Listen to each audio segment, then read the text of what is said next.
wayah wengi mripat iki ora bisa turu, kebayang semu nggugah rasa rindu.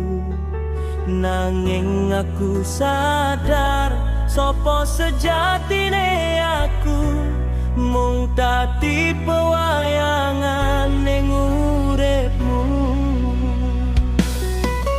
Dudu mergo kurang sayangku marang sliramu, nanging kahanan sing gawe tresno iki kleru.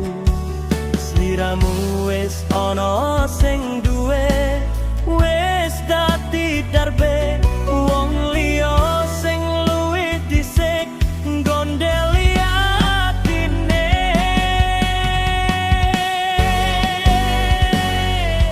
Gusti paringono sabar jembaring dodo, ngampet peri mergo tresnani sing ora bisa. Goyong gayu lintang ing langit dur kono, mung bisa nyawang ora bisa nggawa. Tresno iki pancen salah panggone, kleru wektu, kleru kahanane, mung dadi krita sing tanpa pungkasan, nandang tatu ing jero kasunyatan. Wis tak uculke muga sliramu bahagia senadyan aku mung bisa dedonga.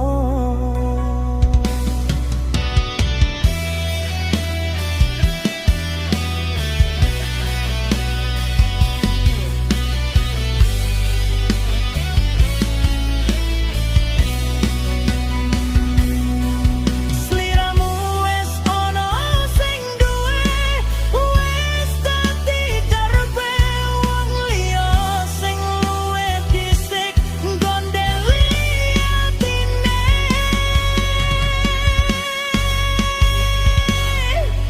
Gusti paringono sabar jembaring dodo, ngampet peri mergo tresnani sing ora bisa. Goyong gayu lintang ing langit dhuwur kono, mung bisa nyawang ora bisa nggawa. Tresno iki pancen salah panggone, kleru wektu, kleru kahanane,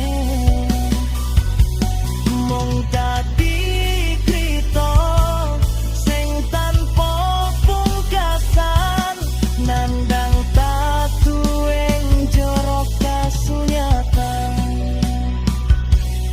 Wis tak uculke muga sliramu bahagia senadyan aku mung bisa dedonga.